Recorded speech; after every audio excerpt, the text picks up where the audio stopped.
nos damos cuenta, y los que llevan mucho más tiempo que nosotros nos podemos dar cuenta, que estamos en medio de una generación y de una iglesia que entiende que Dios existe solo para bendecirnos.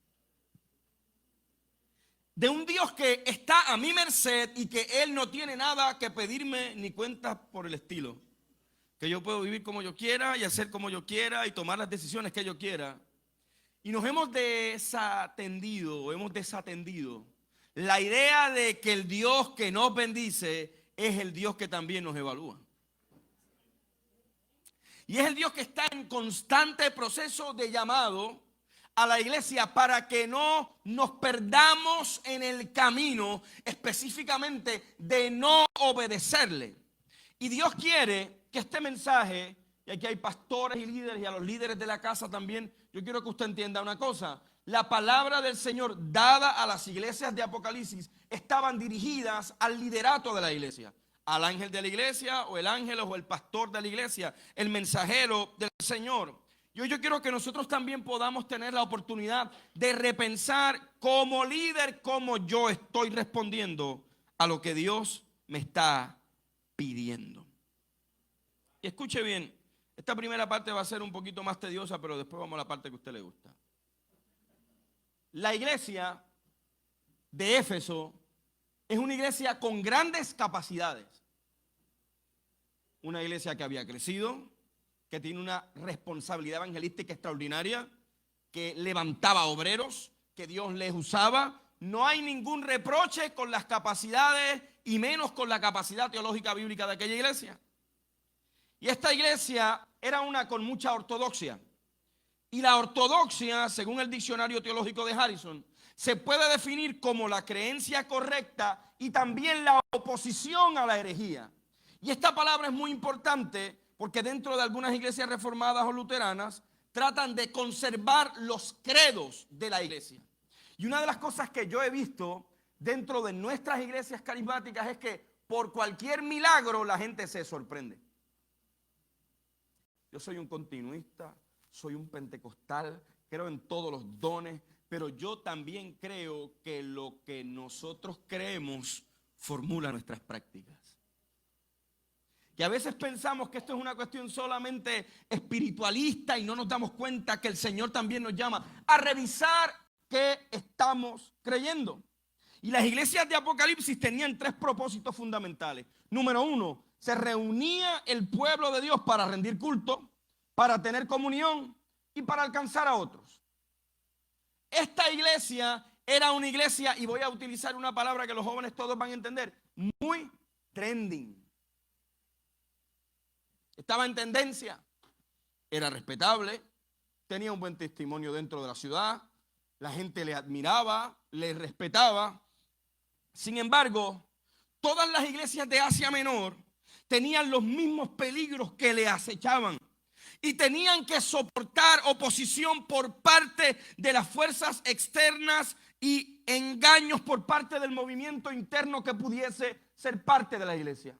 Y en un mundo y en una iglesia donde pareciese ser muy hedonista y ya los pastores no somos servidores, sino que hoy en día en Puerto Rico parece que los pastores parecemos estrellas de farándula.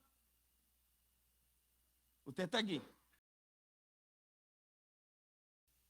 En un mundo hedonista que se da hacia el placer, no nos damos cuenta que la corriente del mundo nos está guiando a olvidarnos de uno de los principios fundamentales de la iglesia que está encarnado en Cristo. Que yo, siendo igual a Dios, me despojé de mi trono, de mi corona, de quien yo era, para darme por esclavo a fin de que los enemigos de Dios se convirtieran en hijos.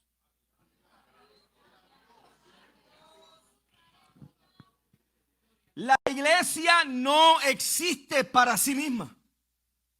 La iglesia del Señor existe con el fin de la extensión del reino de Dios.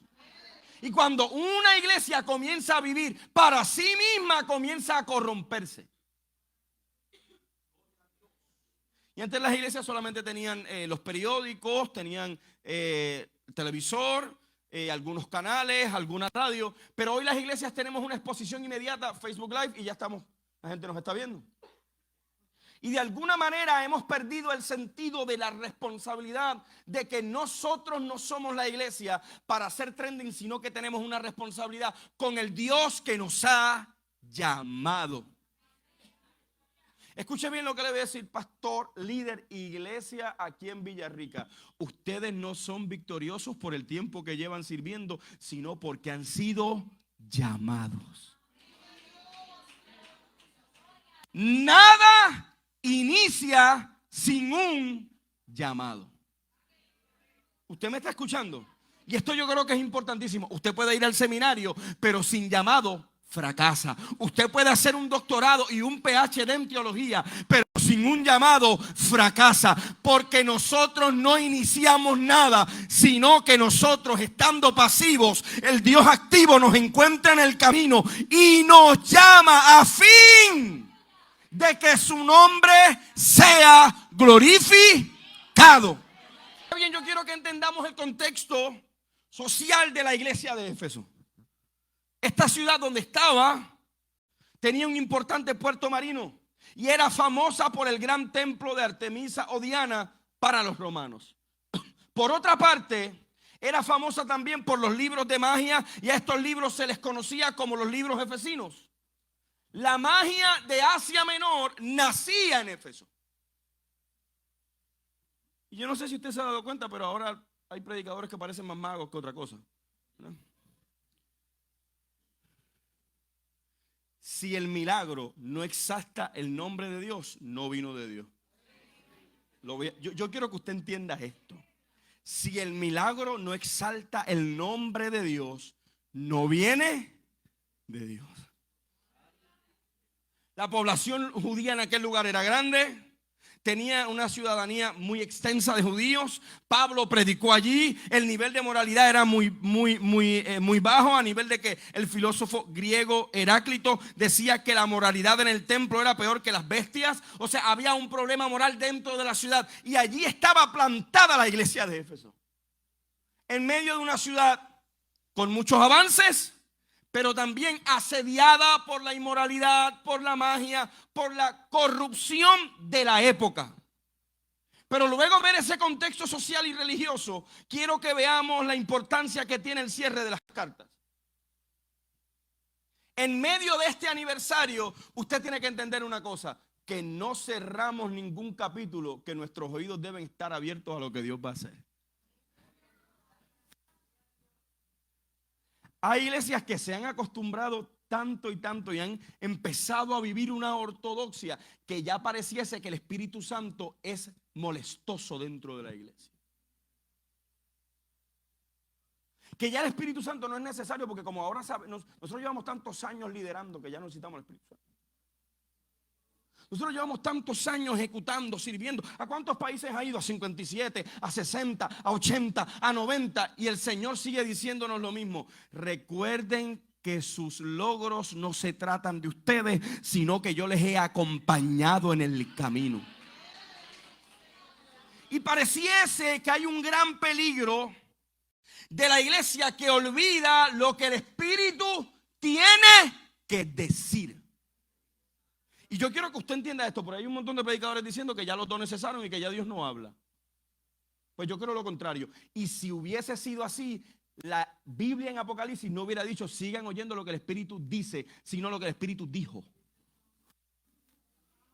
Pero el Señor hace un hincapié a través de lo que le da a Juan, y le dice que abran sus oídos a lo que el Espíritu dice a la iglesia. Jesús se revela. Inicia con la promesa que lee, oye y hace caso. Dichoso el que lee y dichosos los que escuchan las palabras de este mensaje profético y hacen caso de lo que aquí está escrito, porque el tiempo de su cumplimiento está cerca. Yo recuerdo estando en el seminario, mi esposa y yo éramos los únicos pentecostales dentro del seminario donde estudiamos en Chicago, dentro de un seminario presbiteriano. Y nos decían en español, en inglés, ¿verdad? La pareja del poder. Era un poquito, ¿verdad?, chistoso. Y muchos nos preguntaban, ¿y todavía ustedes creen esto? Y todavía ustedes creen en el rapto. Y todavía ustedes creen en el bautismo del Espíritu Santo. Y yo dije, ahora creo más que antes, con más información, y sigo predicando y sigo siendo pentecostal, no por una tradición, sino porque he vivido y experimentado el poder del Espíritu Santo, y que el poder del Espíritu Santo se sigue moviendo. El mensaje de la iglesia de Éfeso tiene generalmente un tono positivo. Y Dios reconoce que la iglesia era perseverante, que tenía la capacidad de discernir quiénes eran falsos apóstoles y quiénes no. Y al parecer en esa época existían predicadores que iban por las comunidades de la fe a predicar y enseñar sus propias ideas. ¿Y qué muchos de esos tenemos hoy en día? Que tú les preguntas qué creen, ellos no saben qué creen. Tú les preguntas de qué iglesia son, ellos no saben de qué iglesia son. Tú les preguntas quién es tu pastor, ellos no saben quién es su pastor. Jehová es mi pastor y nada me faltará. Es la manera más fácil de ellos poder identificarse. Pero una iglesia victoriosa no es solo la iglesia que tiene buenas cualidades, sino una iglesia que tiene sus oídos abiertos. Y esta era una iglesia con un gran concepto de ortodoxia. Tenían un gran grado de entendimiento teológico. Sabían lo que decían los libros. Sabían cómo debatir con la gente. Sabían cómo presentar al Cristo viviente, al Cristo crucificado, al que resucitó de los muertos, pero también al que llamó a los apóstoles, al credo de la iglesia, cómo la iglesia debía ser, qué Jesús dijo, qué pasaba en aquel primer tiempo, en aquellos primeros siglos de la iglesia. Pero hoy yo quiero que usted entienda que cuando vemos la descripción de la iglesia es notable que es una de prestigio. Ustedes han trabajado duro. Ustedes han sido perseverantes. Han resistido a los herejes. Han sufrido por mi causa. No se han desanimado. Ustedes resisten las prácticas de los nicolaitas. ¿Quién es este grupo de personas de los nicolaitas? En la iglesia primitiva hubo un diácono que se escogió en Hechos que se llamó Ireneo.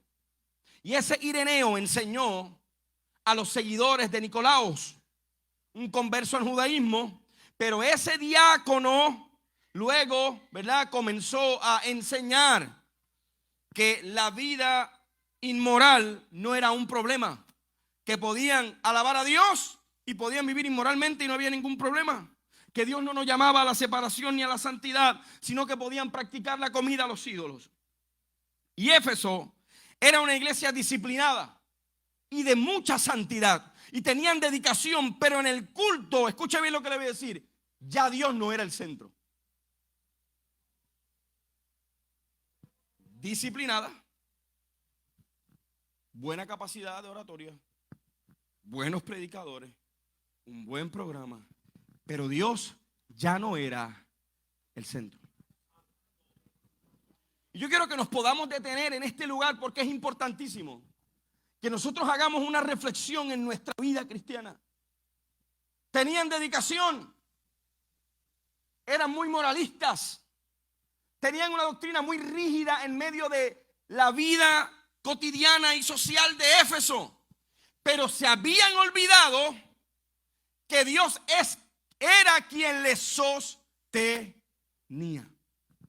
Y a pesar de la ortodoxia y de los grandes esfuerzos humanos, el Señor reconoce todas las cosas extraordinarias que habían hecho.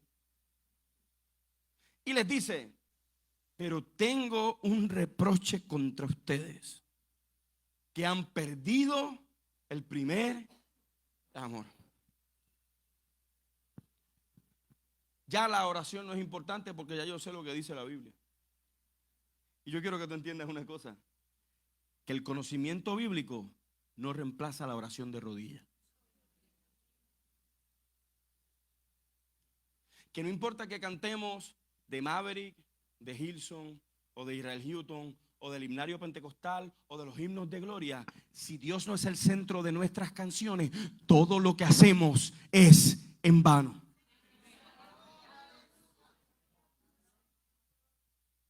Tengo contra ti que has perdido tu capacidad de amarme. Es decir, pareciese que su capacidad teológica y doctrinal les ha endurecido el corazón. Pareciese que tu capacidad o tu entendimiento teológico ha comenzado a endurecer tu corazón. Iglesia, podríamos preguntarnos cómo la doctrina o nuestro conocimiento teológico puede endurecer nuestro corazón. Dios les advierte directamente y les dice: si no te arrepientes, iré y quitaré mi lumbrera de donde tú estás. Aleluya.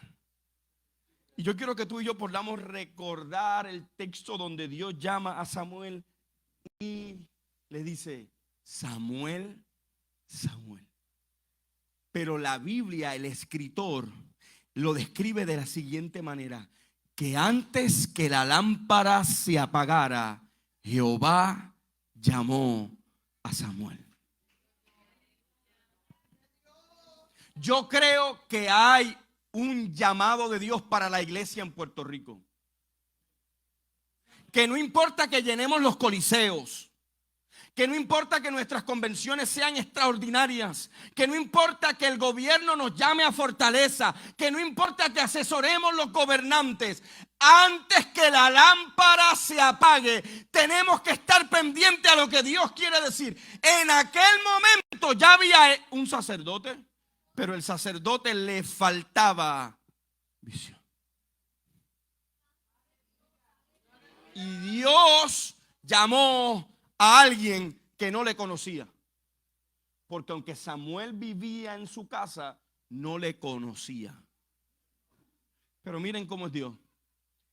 Echó a un lado el que tenía conocimiento para usar al que tenía oídos prestos. Lo voy a volver a decir. Echó a un lado el que tenía conocimiento para usar al que tenía sus oídos abiertos. Yo creo que hay una necesidad de Dios de decirle a la iglesia: abran sus oídos, no solamente para que celebren lo que ya yo hice en Villarrica, sino de que aún yo tengo palabra de promesa para la casa y no he terminado. Pero esto va a ser para el que tenga oídos